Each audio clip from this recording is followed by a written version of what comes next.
He owns a knife that costs more than his first car. He keeps 3 different types of salt. Last Sunday, he spent an entire afternoon making stock, just stock, with the focused intensity of someone defusing a bomb. Nobody asked him to. Nobody was coming over. He just did it, because that's what he does. Most people assume it's a hobby, something he picked up in his 40s, a phase he caught from Netflix. But if you trace where this actually started, the story becomes far more interesting than a man and his cast iron skillet. This didn't start with a food channel. It started in an empty house. A Tuesday afternoon, 1979. He was 9 years old and nobody was home. Generation X, born between 1965 and 1980, is the generation that basically raised itself. Around 40% were latchkey kids. They came home from school, unlocked the door with the key around their neck, and existed in that quiet house alone. No supervision, no schedule, just a kid in a kitchen. The stove wasn't a choice, it was a solution.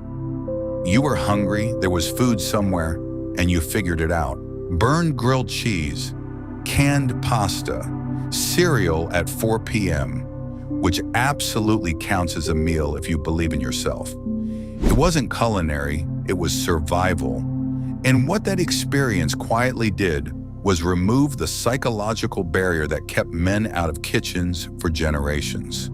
For men before them, cooking carried a gender tag, a whole cultural story attached to it. But for the latchkey kid standing alone in front of a microwave in 1981, there was no gender tag.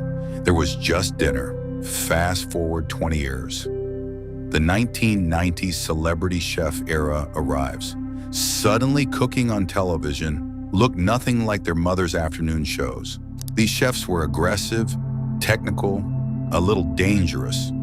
Gordon Ramsay, born 1966, made competence look like a superpower. Gen X men recognized that energy immediately. Because nobody clapped when you figured out dinner alone. You either did it right or you didn't. Anthony Bourdain brought something different. Food is connection without emotional vulnerability, high passion, low emotional declaration, a format Gen X men could work with. Heston Blumenthal took the whole thing apart and rebuilt it in a laboratory. Cooking as science, cooking as inquiry. These weren't just famous chefs, they were mirrors. At SkyMind Psychology, here's what research actually shows. Somewhere in his late 30s or early 40s, something shifts. Before that, it's functional, competent, but then it becomes deliberate. He gets a knife that requires care. He seasons a cast iron skillet like a ritual, because he is. He starts a sourdough starter and quietly names it, which he would never tell anyone. Psychologists call this mastery motivation, the drive to build genuine confidence in something real and measurable. For a generation drowning in emails and meetings about meetings, the kitchen offers something rare. The steak is perfect or it isn't. No performance review, you just know. Cooking became therapy for a generation that doesn't trust therapy. Not because they're against the concept. Emotional maintenance simply wasn't discussed when they were growing up. So they built side door coping systems, woodworking, motorcycles, smoking meat, bread making. A Gen X man can spend 8 hours making pastrami and quietly process half his adult life without saying a single word out loud.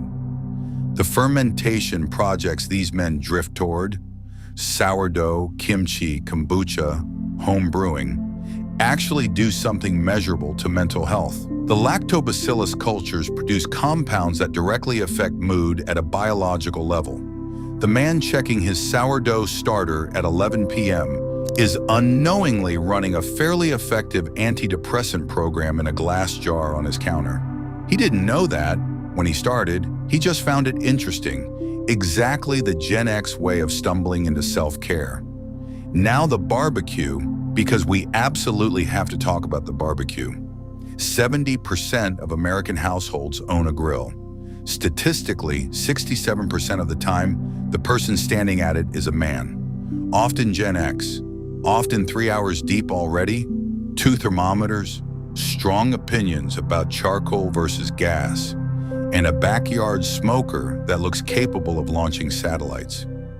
The backyard grill gave an entire generation of men permission to cook without anyone making it weird. Outside at the grill, you're just a man in charge of fire, the oldest thing in the world. So the grill became a psychological permission structure. And then, because it's Gen X, he obsessed over wood moisture levels, smoke ring chemistry, and exact internal temperatures until it became genuinely complex. Give this brain something functional, and it will always find the depths. The equipment tells its own story. He doesn't own a Teflon pan from 2003. He has a cast iron skillet older than some of his relationships and significantly better maintained. A Japanese knife, possibly hand-hammered, that cost 4 to 10 times what a reasonable person spends. Multiple types of salt, with explanations ready if you make the mistake of asking. Gen X men spend an average of $692 a month on groceries and $893 at restaurants, higher than any other generation. They're 17% of the global population, but drive $15.2 trillion in spending in 2025. The food category sits right at the center. This is where the money goes, which is always the most honest signal of what something actually means to a person. As these men age, cooking becomes more central to identity, not less. Corporate loyalty disappeared. Retirement looks uncertain. Social institutions thinned out, so they returned to tangible things. Feed yourself, feed your friends, build routines, create something where the outcome depends entirely on how much attention you paid. Cooking ages unusually well for men. Most hobbies get physically harder over time. Cooking gets better. Patience improves. Technique improves. No ceiling on this obsession, which for a generation built around mastery, is actually a significant thing. So where does this leave our man? The one with the knife and the 3 types of salt standing in his kitchen on a Saturday morning with nowhere to be and nobody coming over. He's not going through a phase. He's doing what he's always done, figuring it out himself, building something real, creating a small controlled environment where the outcome depends on skill and nothing else. Same thing he was doing at 9 years old in that empty house. He's just considerably better at it now, and the stakes are more delicious. A lonely kid came home to an empty house and learned how to take care of himself. He just never fully stopped. He's going to need a sharper knife eventually. He already knows which one. If this hit close to home, subscribe to SkyMind Psychology and drop your best recipe in the comments.